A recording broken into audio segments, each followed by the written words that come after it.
Okay, magandang hapon sa lahat ng mga Palawenyo, mga kababayan ko sa buong universe. Welcome tayong lahat na subaybayan ang programang Hitik sa Impormasyon, ang isyong panlipunan, balita at komentaryo dito lamang sa Bigwas News Philippines. Ano ha?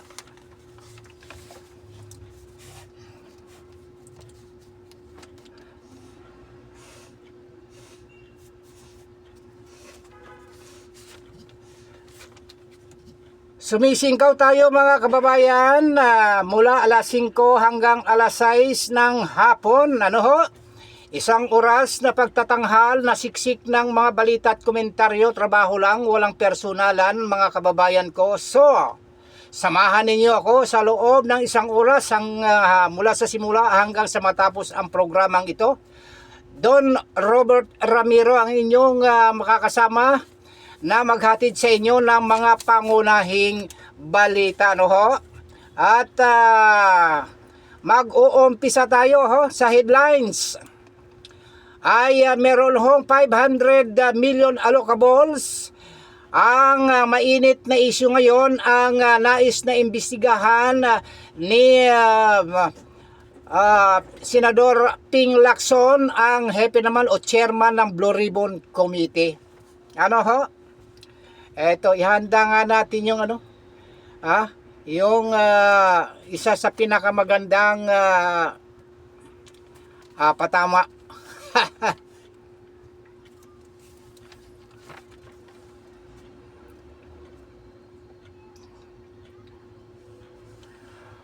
Bukod ho dyan mga kaibigan, ang pangalawang headlines natin ay walang overall mastermind ayon kay Lacson dyan sa sinasabing flood control anomalies.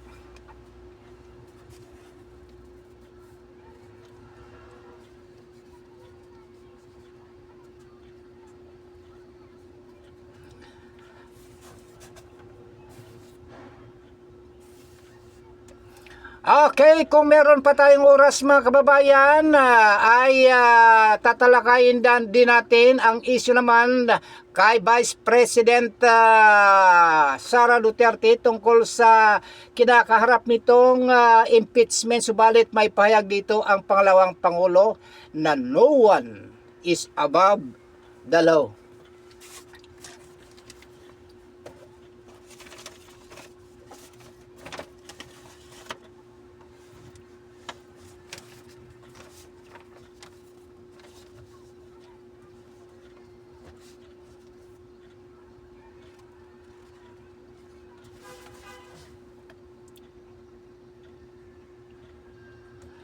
Okay mga kababayan, umpisa na natin. Ano ho?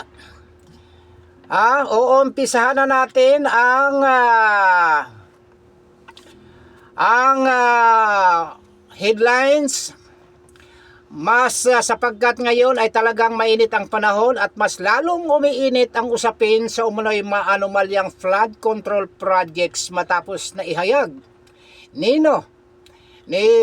Senador Ping Lacson na kabilang umano si Senador Rodante Marcoleta na nais niyang masilip na imbestigahan sa Senate Blue Ribbon Committee. Yan, mamaya hihimayin natin yan gagamitin natin yung limang proseso dyan, yung 5Ws 1H. Ano ho? Ayon dito kay Lacson, meron umanong sulat kamay ang yumaong DPWH Undersecretary Maria Catalina Cabral na nagsasaad na umunoy pag-allocate ng 500 million projects based sa request ng allocables para kay Marcoleta. Oho. May sulat kamay ni late Undersecretary Cabral, nag-allocate siya. Sino nag-allocate? Si Undersecretary Cabral. Based sa request ng allocables, nakapag-allocate siya ng 500 million projects para kay Senador Marcoleta. Okay.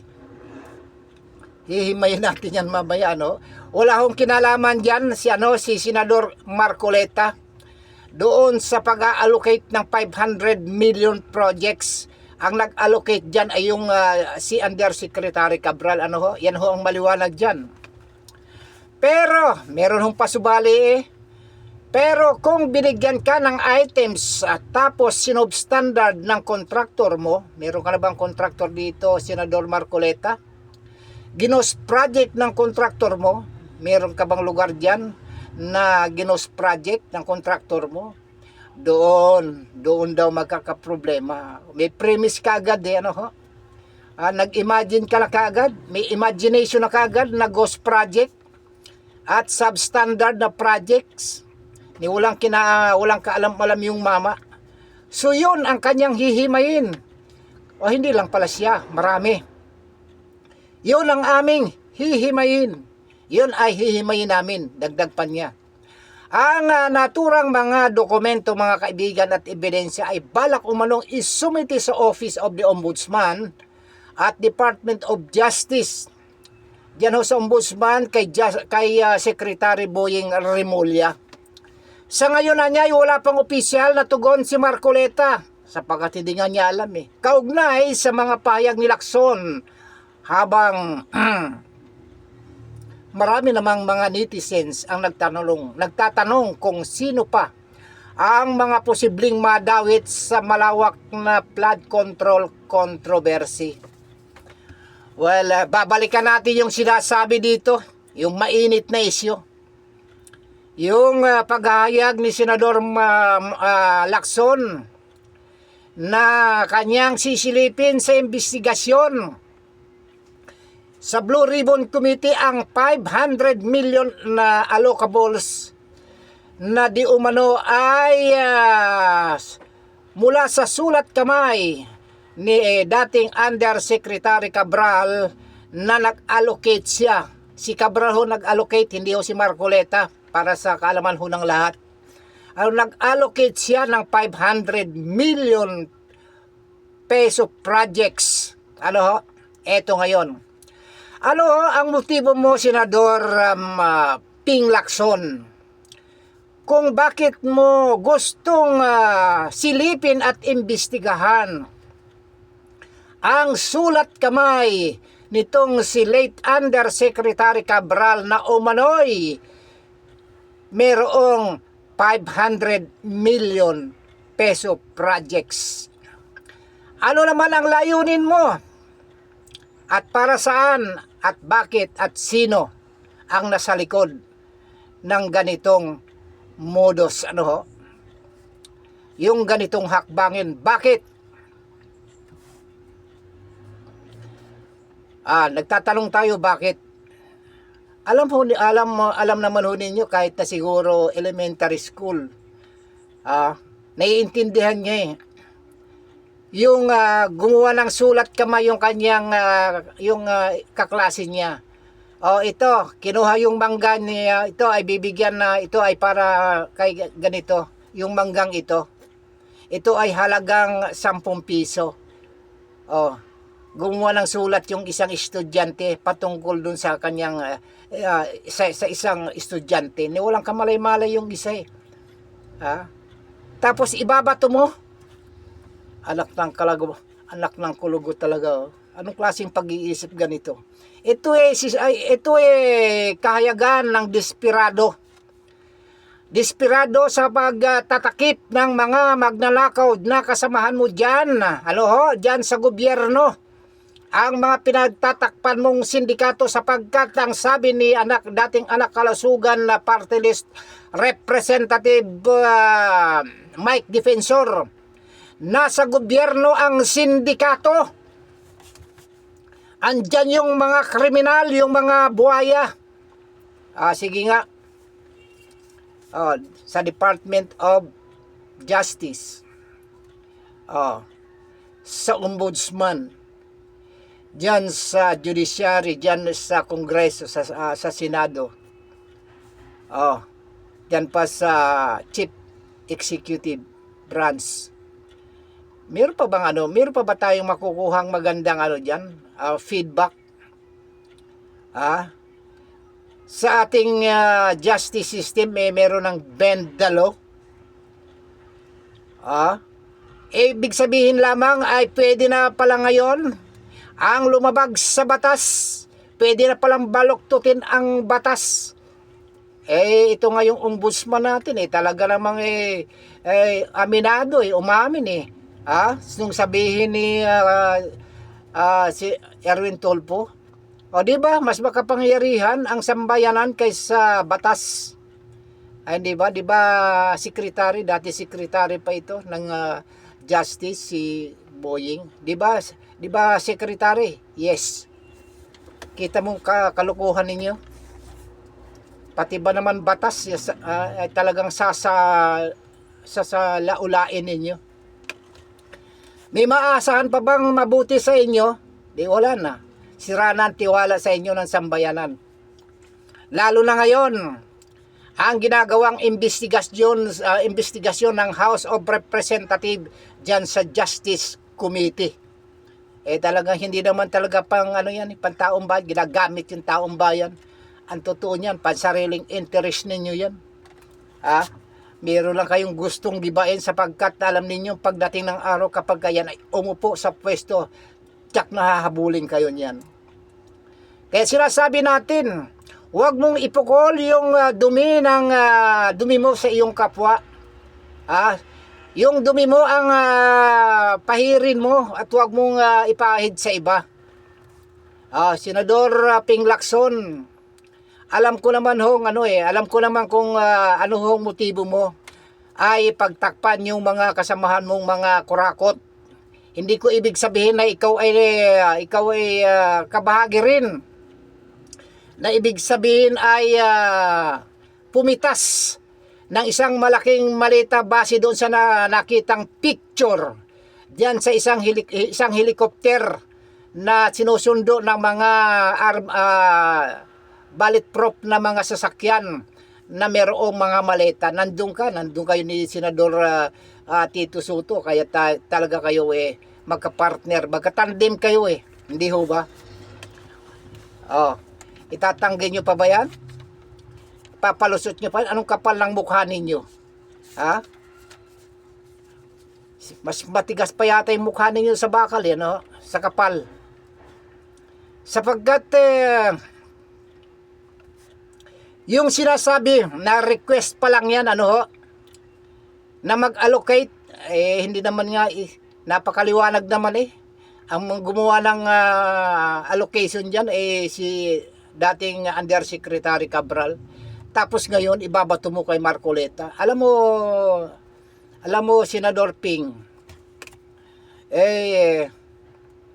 hindi ho matatawaran yung katapatan niyan si Senador Marcoleta sapagkat alam nyo, yung pagkarelihiyoso niyan, ang sinusunod niyan ay batas ng Diyos at batas ng gobyerno. Noong konstitusyon ang sinusunod yan. Hindi yan sumusunod sa batas ng tao. Yung batas-batas ninyo dyan, yung pati batas ay yung babaluktutin, hindi susunod ho yan. Sapagkat yun may sarili hong paninindigan yan, Kaya nga hindi ho yan, wala ho yan maraming kaibigan sapagkat toxic. Ayaw niya ng toxic na kaibigan. Kaya nagtatampo yung ibang tao sapagkat hindi raw siya marunong makisama. Paano ka makikisama diyan sa mga kawatan? Makikisama ka sa mga kawatan? Hindi ho makikisama yan sa inyo. Maniwala kayo sa hindi. Kaya ang ginagawa ninyo ay tatargetin nyo yan at kukulapulan ng kung anong-anong mga paratang Ito nga ang sabi mo pa kapag ka binigyan ka ng items tapos substandard sinubstandard ng contractor mo, pagkatapos ginost project ng contractor mo, meron ka ng premise kagad Hindi pa nga alam nung mama nagbigay kagad ng premise na ika nga ay meron kagad substandard na mangyayari na gagawin ng contractor. Marcoleta, meron ka na bang, Senador Marcoleta, meron ka na bang contractor? At meron ka na bang lugar na ginost project ng contractor mo? Ito, imbestigahan mo yan, O Senador Ping Lacson, iba ang layunin mo eh. Wala kang malasakit sa taong bayan, na pinagmamalasakitan mo yung mga kakampi mo, sa totoo lang. Ano ha? Hindi ko pinagtatanggol si Senador Marcoleta. Sapagkat yung nababasa ko rito, ang pagkakaintindi ko dito, walang kinalaman itong mamang ito eh. Kaya nga wala pa siyang tugon eh. Wala pa siyang tugon. Kapag ito inalamanan niya, pagka nalaman niya ito, siguradong sasambulat dito. Siguradong mapapangiwi ka dito sa akusasyon mo. Senador, ikaw Senador Ping Lacson, merong maipupukol sa iyo, pero itong si Senador Marcoleta, maliban doon sa kuryente na kanyang pangako nung eleksyon, hindi naman niya hawak ang batas. Sapagkat yan ay pagbubutuhan pa dyan, ini-endorso pa yung House Bill na yan, na ngayon yung mga makikitid ang utak ng mga tao na sinisingil na itong si Senador Marcoleta dahil dyan sa kuryenteng pangako. Nakakasamid kayo. Nako, hindi ko sinasabi na makikitid ang utak ninyo, Hindi ito atrasan. Hindi ito atras si Senador Marcoleta. Tandaan ho ninyo. Maniwala kayo sa hindi. Kaya nga hindi ito nakikipagbarkada na kung kani-kanino, sapagkat kinikilala din niya yung kanyang babarkadahin. Kung yung taong ito toxic ba ito ba may dugong kriminal o kaya ito koruptor. Ito gahaman sa salapi at kapangyarihan. Hindi ho basta-basta dumidikit yan. Hindi ho nakikipagbarkada sa ganyan. Alam ho ninyo yan. At hindi rin ho yan naghahasik ng pagkabahabahagi. Ang gusto nga yan para maayos ang lahat. Ilagay sa tama ang dapat na itama at ayusin ang dapat na ayusin. Pero sa pamamagitan ng kanyang adhikain na maayos ang lahat, anong ginagawa ninyo? Tinatapunan ninyo ng mga akusasyon na wala naman siyang kinalaman. Ngayon, malalaman natin yan sa sunod na susunod na ito magpahayag. Hindi ko sinasabing rumesbak. Ito ay magbigay ng kanyang pahayag. Mapapangiwi kayo dito. Sapagkat ang taong ito naman wala hong ginawang laban sa sambayan ng Pilipino, kundi ang nais lamang niya ay tulungan bilang pagrespeto at paghalal sa kanya diyan sa kanyang kinalalagyan ngayon bilang senador. Kanyang sinusuklian ng tama, tapat na pagsiserbisyo sa bayan. Yan ho, pagkatatandaan ho ninyo, iba ho yung kasi itong taong ito, hindi ho yung katulad ng iba na mga tao na bahala-bahala na. Ito ho ay mayroong iniilagan na pagkakamali. Iniingatan ito na huwag siyang magkamali, sapagkat alam naman niya kapag nagkamali ito, damay yung kanyang relihiyon na kanyang kinaaniban. Kaya ngayon kasama yun sa pag-uusig sa kanya. Itong ginagawa kay Marcoleta, ito ay isang bahagi ng pag-uusig, sapagkat nakakabit sa kanyang pangalan ang letrang INC. Ako nakikita ko INC, nakikita ko. Yan, nakakabit sa kanyang pagkatao yan. Kaya nakakaya ka, Senador Ping Lacson, kung bakit mo naisip yung ganito. Mas maraming babati ko sa iyo ngayon, sapagkat itong ginawa mong hakbang na ito ay hindi na sukatan ng isang magandang ehemplo na isang lingkod bayan, ano, lalo't ikaw ay humahawak na isang sensitibong posisyon diyan sa ahensya o diyan sa Senado. Tapos mayroon ka pang kakutsaba, may kakutsaba ka pa. Ha? Ang mga kakutsaba mo magkikindatan na lang ba tayo?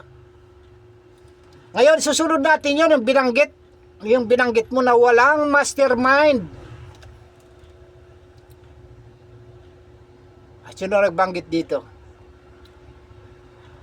Ombudsman umano ang nagturo ng dalawang pangalan sa 56 billion flood control issue. Binanggit. Hindi ka ba rito kasali? Lumalabas kasi sa ulat na mula dito sa inulat kasi ito ng batas PH na kung saan ay iniulat na pinangalanan umano ng ombudsman sina Martin Romualdez at Saldico bilang mga tinukoy na mga masterminds sa sinasabing 56 billion flood control kickbacks batay sa impormasyon na kumakalat online noon pang Mayo 5. Ito, imbestigahan mo ito, hindi yung 500 million. Ito magkano ang pinag-uusapan natin dito? Billion. Alin ba ang mas malaki? Million o billion? 500 million versus 56 billion. Ay dapat itong imbestigahan mo. Gayon pa man, wala pang detalyadong inilalabas na opisyal na resolusyon o kompletong dokumento na makapaglalatag ng buong konteksto kung paano nabuo ang nasabing pagtukoy, kaya nananatiling sentro ng diskusyon ang tanong kung gaano kalalim at gaano katibay ang basihan ng naturang ulat. Iyon.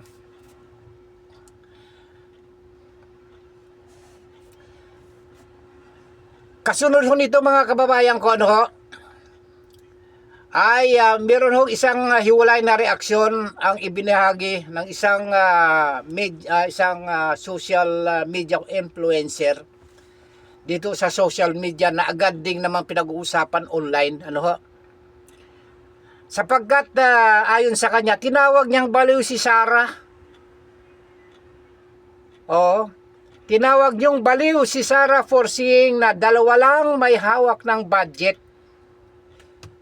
Sa bagay, ang sabi naman talaga ni Vice President Sara Duterte, dalawa lang naman talagang tao ang kumukontrol dyan sa budget. Sino ba yon? Si Martin at si Saldico. Tapos tatawagin yung baliw. Sino ho ang nagsasabing baliw? Meron na ba kayong patunay? Meron na ba kayong medical certificate na magpapatunaw na baliw nga itong ating ikalawang Pangulo ng Republika ng Pilipinas? Matapos niyang banggitin o ituro itong si Martin at si Saldico na siyang dalawang nakikialam lamang dyan sa budget, national budget. Dito sa social media mga kaibigan, hati ang reaksyon ng mga netizens. Sapagkat ang pahayag na ito ay nag-uugnay sa mga nauunang sinabi ni Vice President Sara Duterte, di ba? Na yung mga mga limitadong kumukontrol sa budget na noon ay kinestyon at tinuligsangan ng ilan, ngunit ngayon ay muling binuhay sa gitna ng mga lumalabas na ulat. Dito ho sa social media, mga kaibigan, mga kababayan ko, ang pahayag na ito na nag-uunay sa naunang sinabi ni Vice President dito nga sa social media ay hati ang reaksyon ng mga netizens. May mga nagsasabing nagkakaroon na nga ng pattern. Ibig sabihin, meron na talagang planado ito, may pattern. Meron nang sinusundan na mga lumalabas na impormasyon habang ang iba naman ay nananawagan ng malinaw, kompleto at opisyal na detalye bago magbigay ng konklusyon. Kita? Senador Lacson, dapat merong detalye bago magbigay ng konklusyon, malinaw, kompleto. Itong sa iyo sulat laang ni ano ay talaga naman kainaman ka. Diyan pagka sinabi ng mga kamag-anak ko diyan sa Calatagan, Batangas at maging diyan sa Padre Garcia, ay kainaman ka.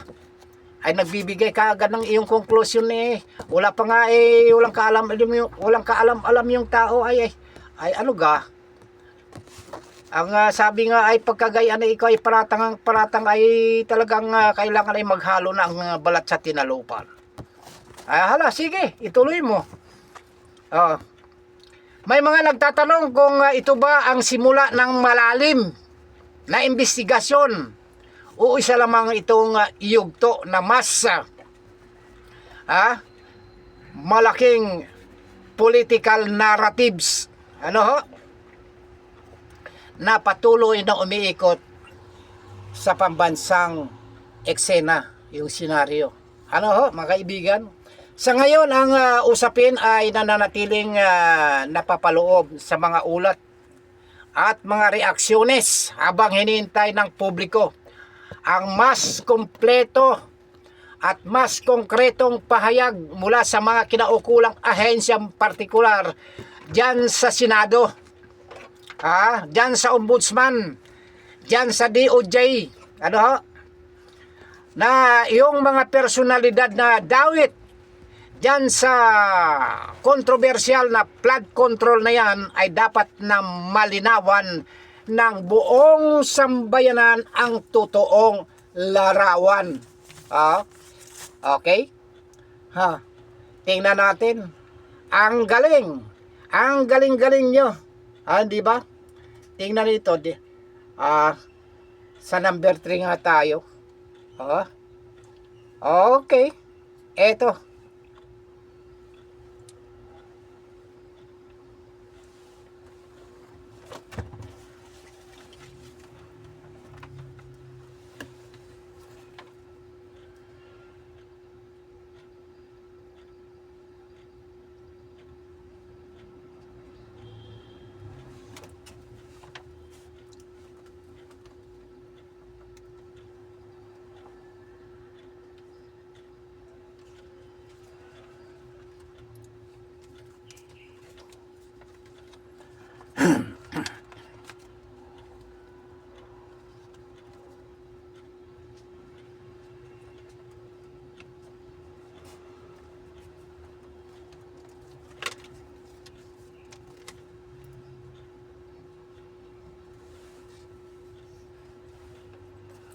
Okay mga kaibigan, tuloy-tuloy tayo. Magpaalala tayo sa ating mga kababayan.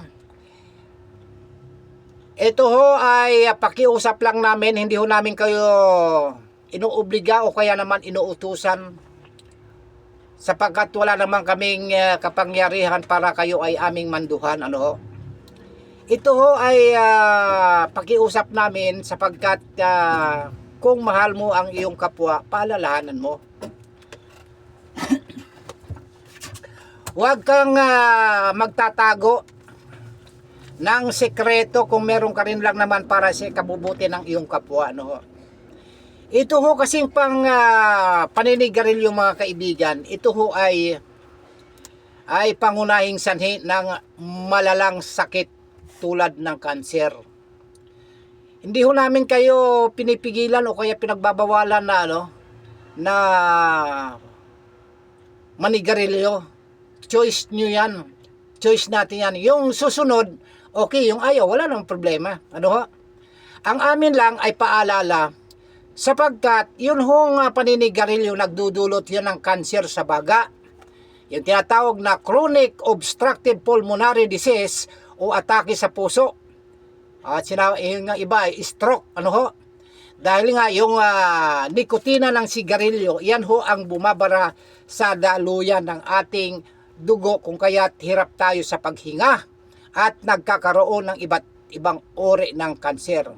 Sapagkat batay sa datos ng WHO, World Health Organization, 4 milyon na katao ang namamatay kada taon dahil sa paninigarilyo.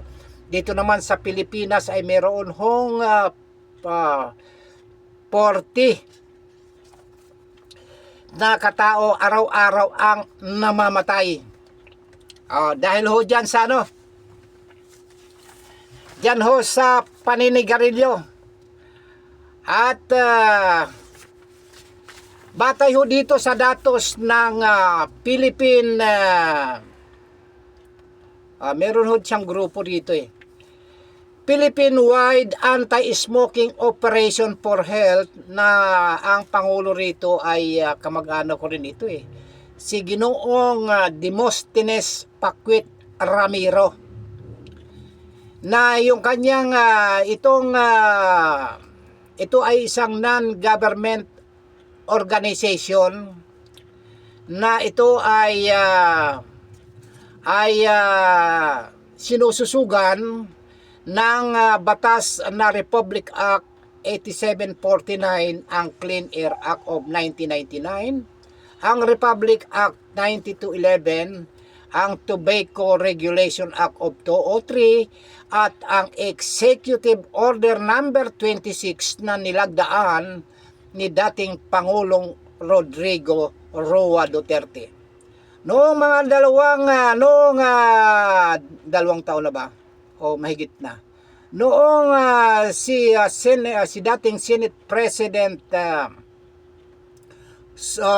Miguel Zubiri, itong mamang ito, yung presidente ng Puaso, ay nagtungo ho kami diyan sa Senado para lang magpa-accredit, para ika nga ay ma-accredit yung kanyang organisasyon, yung Puaso, yung Philippine-wide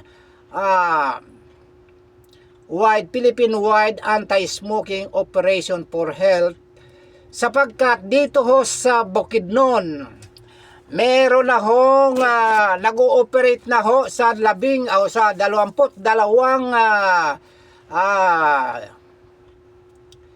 munisipalidad at 2 syudad sa 3 lalawigan sa Mindanao, ang Bukidnon, Misamis Oriental, Socsargen, at may dagdag pa yung Lanao del Sur.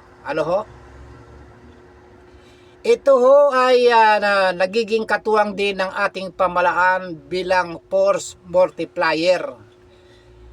At kami rin ho ay nagtungo dito sa Quezon City Hall para kausapin sana yung mayor yan, at marami kung kanino itinuro, sapagkat dito naman kasi ay meron na rin kasi mga ordinansa dito, kaya lang wala ho silang tao na nagpapatupad. Kung magpatupad man ito ay nigas kogon, maging ang yung MMDA, Metro Manila Development Authority, nagpapatupad na rin ng anti-smoking. Ngayon, kung gusto ho ninyo na kayo ay magkaroon ng kanser sa baga, gawin ho ninyong manigarilyo ng manigarilyo. Wala ho kaming pakialam, sapagkat kayo naman ho ang bumibili niyan. Kayo ho ang gumagastos para magkaroon kayo ng inyong sakit. Ibig sabihin, bumibili kayo ng sakit. Kaya lang ang nakalulungkot, mga kaibigan ko at mga kababayan, ang tao ay marunong hong umintindi at marunong magbasa. Ano bang nabasa niyo sa mga pakete ng sigarilyo? Smoking is dangerous to your health. Bakit ka pa alipin sa paninigarilyo? May delikado pala yan.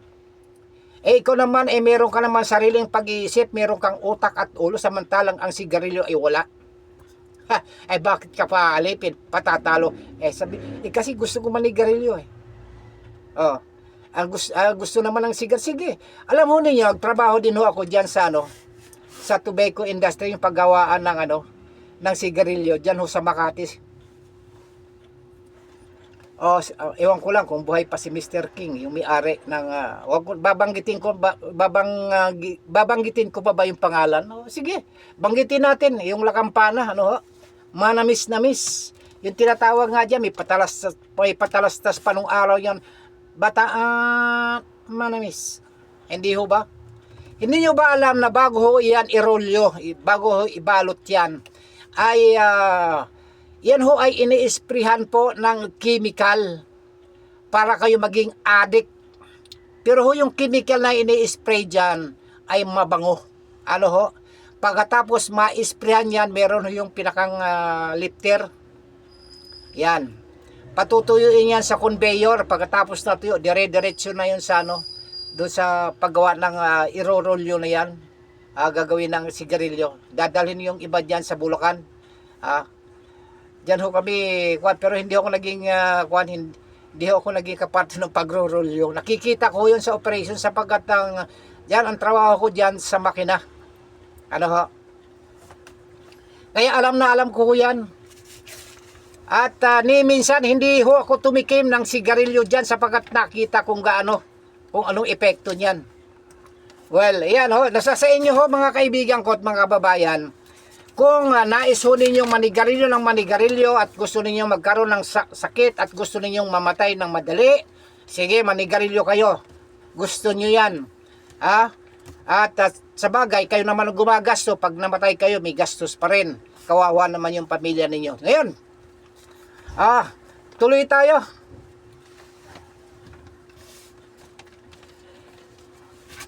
Meron pa tayong 10 minuto mga kaibigan.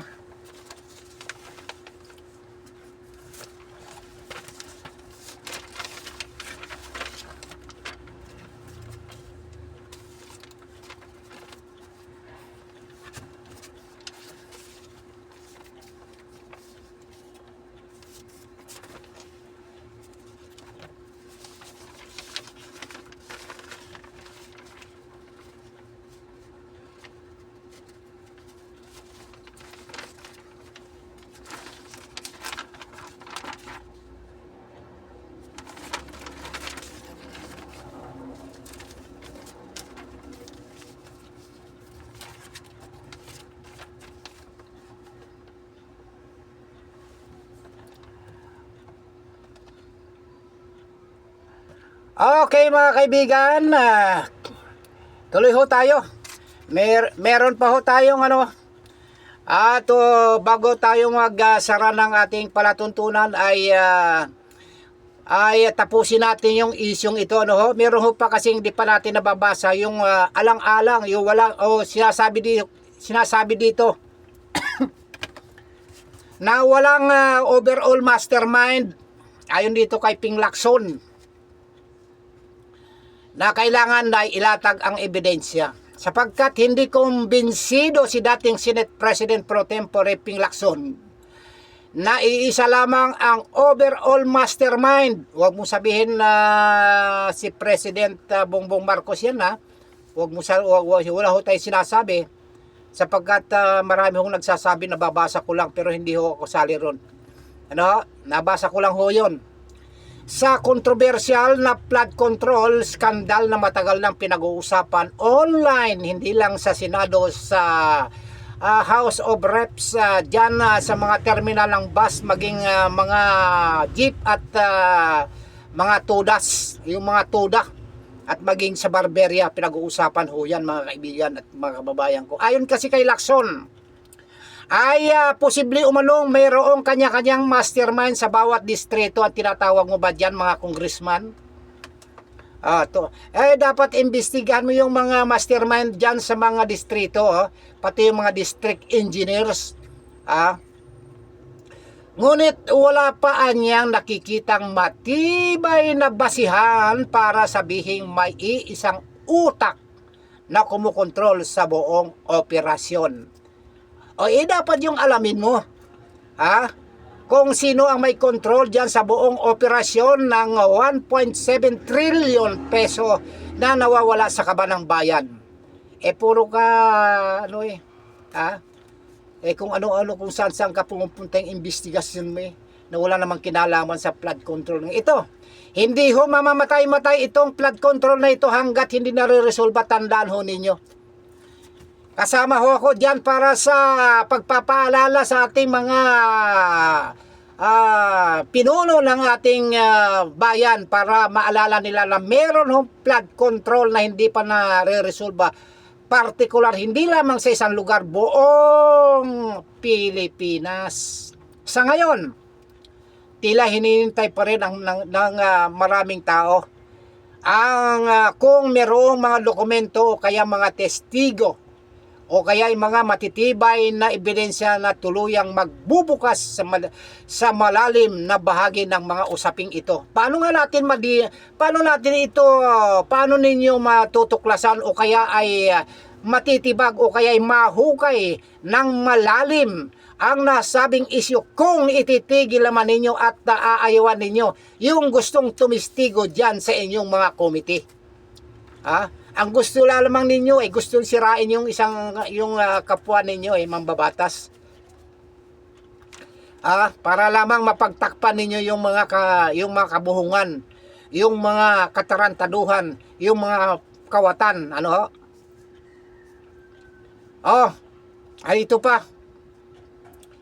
Aniya, kung merong ebidensyang may nag-uugnay kay Pangulong Ferdinand Bongbong Marcos Jr. at dating House Speaker Romualdez at dating Saldico bilang umano'y mastermind sa isyo, sabi nung 18 dating marino ay nag-deliver sila ng 5 malalaking malita sa bahay ni PBBM Jr. dyan sa Pawas, sa Ilocos. Tinanggap ni Congressman Sandro Marcos at maya-maya ay dumating ang presidente at si First Lady. Kailangan hukayin ninyo yan. Ping Lacson, puro kadaldal. Yan ang umpisan mo. Huwag yung 500 million na wala namang kinalaman yung tao babato mo sa kanya. Sa ngayon ay tila hinihintay pa rin ng marami. Kung merong mga dokumento ay wala nga lugar kainaman na. Sa ngayon ay hinihintay. Huwag na. Huwag na kayong maghintay sapagkat hindi naman talaga na binibigyan ng pansin niya. Kaya nga sila nagkakaroon ng bangayan itong si Senador Marcolita sapagkat alam naman yang si Senador Marcolita, yan talagang hindi yan papayag na hindi talaga may expose hindi talaga mananaig yung tama at hindi yan papatalo sa mali. Samantala, patuloy namang umiikot online ng samutsaring opinyong ng mga netizens kung mayroon nga bang mataas na personalidad na dapat managot. Meron. Dapat meron. Umiinit ng umiinit Pati ako, umiinit. Namatay pa yung aking yung electric pan ko. Okay. Babasa na tayo ng mga pagbati. Ipipili na natin ang ating palatantulan, mga kaibigan. Maraming salamat. Maraming salamat sa mga kababayan kong Palawenyo at sa buong universe. Binabati ko yung mga pamangkin ko dyan sa Ibahay El Nido, At itong aking mga advisor nung ako'y high school, yung aking alma mater, ang Bukidnon National School of Home Industries, dyan sa Maramag Bukidnon, particular itong si Ma'am Rosalia Kalikarian, si Ma'am Ebon Docosin Katli, si Sir Hel Magbanwa, Sir Autida, si Ma'am Soderly Permalino, Sir Engineer Jimmy Apostol, Nembag Aldao, Ma'am Wendelin Reyes, Catherine Hamis, sa mga Ramiro family around the world. Global na tayo, nasa Europe na itong si retired General Brigadier General Raniel Ramiro. Samantalang itong si retired Lieutenant Isidro Ibanez Ramiro ay naglulurop-lurop dyan sa ilog ng Cantingas.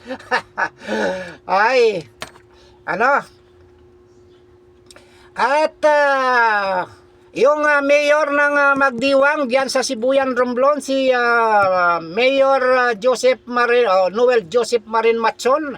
Diyan naman sa Kahijukan, si Mayor Greg Ramos sa San Fernando ng Marin, at sa lahat ng nagmamahal sa Bigwas News Philippines, Sir Alan Bordios ng KBS RMM News. Diaryo na, diyan ho sa kasado ho. Si Kuyang Arnold Namuko, ang Mendoreñong hindi galong kagwapuhan subalit madaling lapitan. At maaasahan ang news director ang si Wayne Lawson. Senador Ping Lacson, peace tayo ha. Sana peace na rin kayo ni Senador Marcoleta. No? Ito ho, italakayan lang. Wala ho tayong personalan dito. Dito ho tayo bumabase sa mga usaping panlipunan. Sa si Tech Aaron at Tech Leo, at siyempre sa mga broadcaster ng Bigwas News Philippines, sa ating news director Ma'am Rose Dingding, General station manager namin si Sir Ronnie Dave Abile, at ang aming General Manager si Ma'am Naomi Kaskara. Magandang hapon sa inyo. Sumainyo ang pagpapala ng ating dakilang lumikha, ang inyong nakagapay sa palatuntunan ng isyong panlipunan, balita at komentaryo. Yours truly, Don Robert Ramiro. Patuloy lang ho tayo magsubaybay hanggang bukas.